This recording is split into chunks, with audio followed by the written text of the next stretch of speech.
Shoes, May 9th, 1994. The shoes appeared on Liam's doorstep on an ordinary Tuesday morning, sitting neatly by the door as if they'd always belonged there. He hadn't ordered anything, and no one he knew would have left something like this as a gift. The shoes were men's Oxfords, scuffed and worn, with faded leather and thin soles that looked as though they'd been through years of hard wear. At first, Liam assumed they'd been left by mistake, but when he looked around, the street was empty. The shoes looked familiar, though he couldn't place why. With a shrug, he picked them up and brought them inside, setting them next to his sneakers by the door, figuring he'd leave them there until he could track down their owner. But something about the shoes nagged at him. As the day went on, he kept glancing at them, feeling an odd sense of recognition.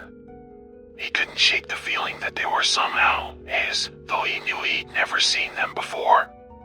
That night, as he lay in bed, a strange sensation washed over him, the feeling that someone was in the apartment with him, watching him from the shadows. He sat up, listening, but the only sound was the hum of the refrigerator in the kitchen.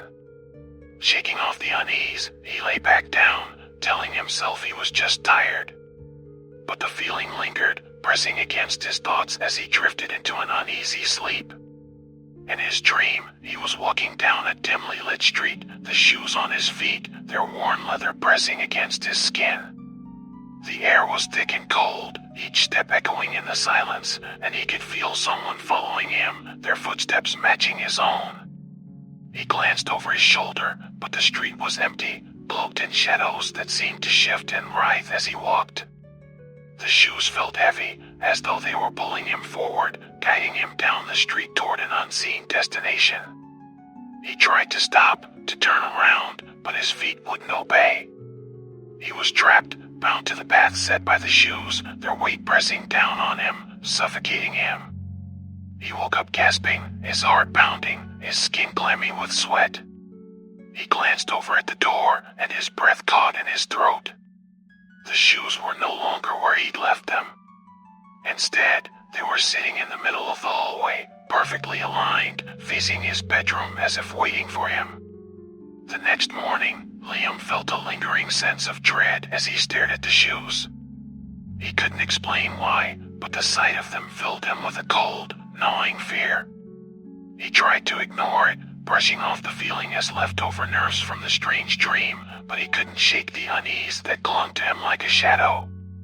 Throughout the day, he caught himself glancing at the shoes, each time feeling that same prickling fear. It was as if they were watching him, waiting for something. He couldn't explain it, but the shoes seemed almost alive, their presence pressing down on him with an intensity that made his skin crawl. By the time night fell, the fear had settled into his bones, a constant, suffocating presence that left him feeling trapped. He lay in bed, staring at the ceiling, unable to shake the feeling that something was wrong. And then he heard it.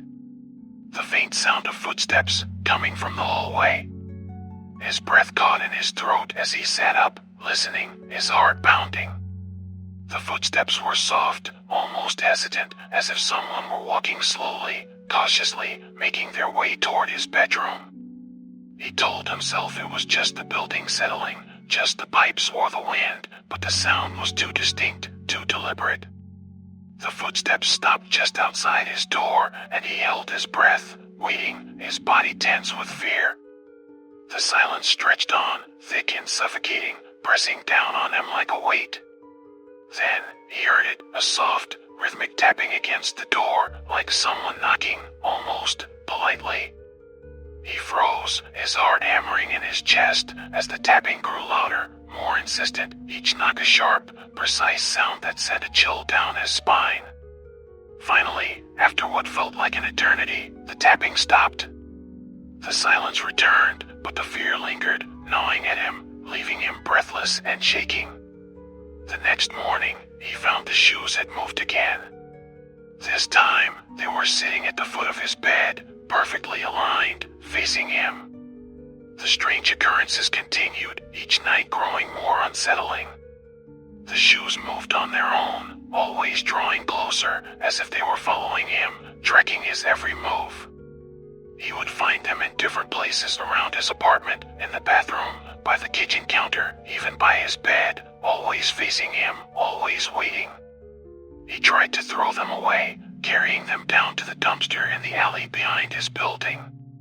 He tossed them in, watching as they disappeared into the darkness, feeling a sense of relief wash over him. But when he returned to his apartment, the shoes were there, waiting for him by the door, as if they had never left.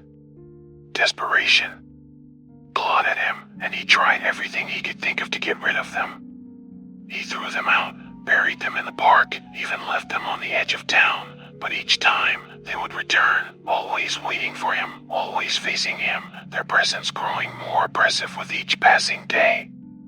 And then, one night, he heard the footsteps again.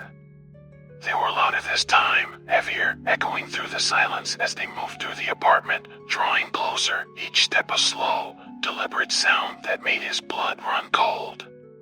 He lay in bed, clutching the covers, his body tense with fear as the footsteps stopped just outside his door.